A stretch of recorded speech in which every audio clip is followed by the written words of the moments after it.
So I hope everybody's well. I decided to come out into nature again. I don't know how long this good weather is going to last, so I thought to myself, take advantage, come out and record another video here.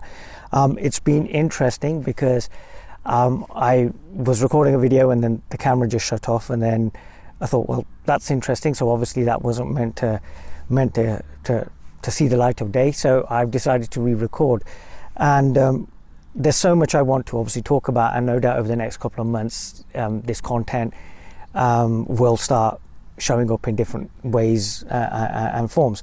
What I wanted to talk about today was a really beautiful conversation that I had yesterday with a friend of mine, and he's also an attendee at talks, and he's followed my work for the last couple of years, and he's seen the changes in the work and what's happening.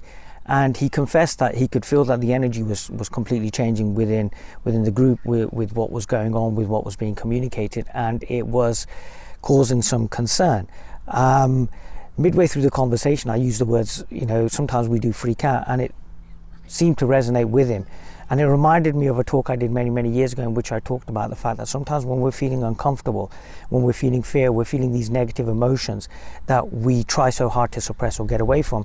It's really our way of giving ourselves a bit of a heads up as to what's going to happen.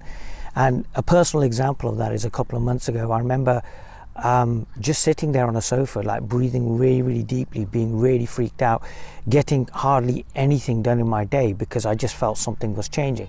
And I couldn't quite put my finger on what it was, but it was causing me quite a bit of agitation.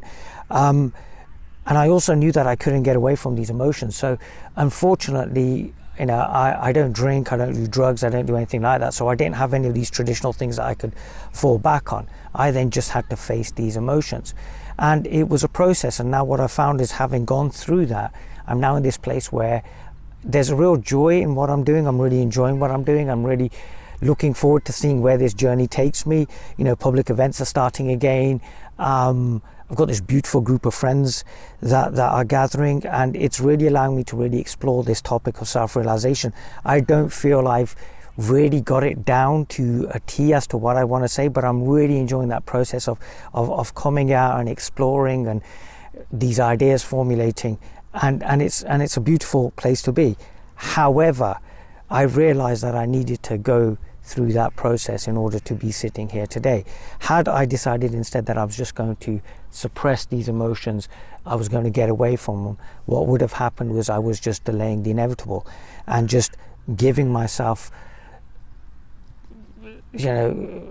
difficulties that didn't need to be there. I know that we're conditioned sometimes to turn away from these emotions because they're uncomfortable, and we just want comfort, and we want our spiritual journey to be this one of absolute bliss. But what you may find is sometimes that these negative emotions, these uncomfortable emotions, provide us faster insights because they really focus us into now. I remember years ago talking to someone, he said, when I meditate, my mind tends to wander, and yet if I stub my toe, what I'm going to find is I'm really only going to be wanting to think about that pain. As a matter of fact, I'm not even going to thinking about it. There's just going to be pain. And in that place where there is just that uncomfortable emotion, the duality disappears. The one experiencing it, the subject object. Yes, sometimes we can observe that pain when sometimes it's overwhelming and we go and we slightly observe it and then run away. But there comes a point where there is just that emotion. And in that emotion, the idea of you and that emotion disappears. And then what we find is that we're just here, we're just in this space. And if we allow that to happen, what we then find is that whatever it was that process was trying to teach us has been taught, whether it's consciously understood or not. And we find ourselves then going into a place where we're happy again, I suppose. And what we'll find is that this process will happen several times during our lives. I had this beautiful conversation a while ago with a friend of mine, and a very successful, businessman. And I remember him saying to me that, yes, these processes happen as we level up, because what's really happening is that our ideas of who we are constantly being challenged by this reality, and that's what we would call growth. And what we find is that life will constantly put us in situations to show us that our preconceived ideas of who we actually are aren't real.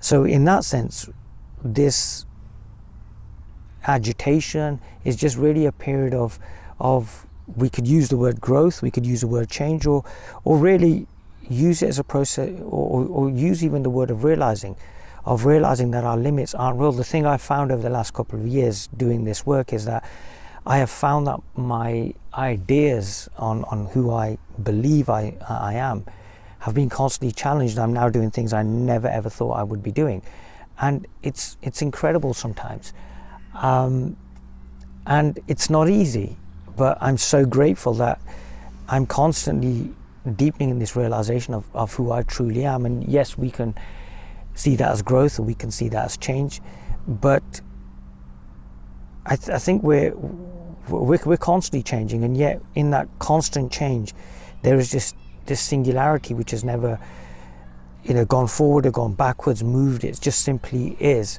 and it's a deepening of that isness, of that place of being here, of being present. And in that being in the moment, of being present and being here, everything comes up, all manner of emotions, all manner of our patterns, our conditioning comes up to be let go of. I remember, I think the Indian sage Nisargadatta Maharaj said something about that as well, how things just fall away. So when you're going through something uncomfortable like this, allow yourself to be fully present to it, and allow yourself to see that it's just really a letting go of what you aren't. And if it's a letting go of what you aren't, then what you'll find is what remains is what you actually are.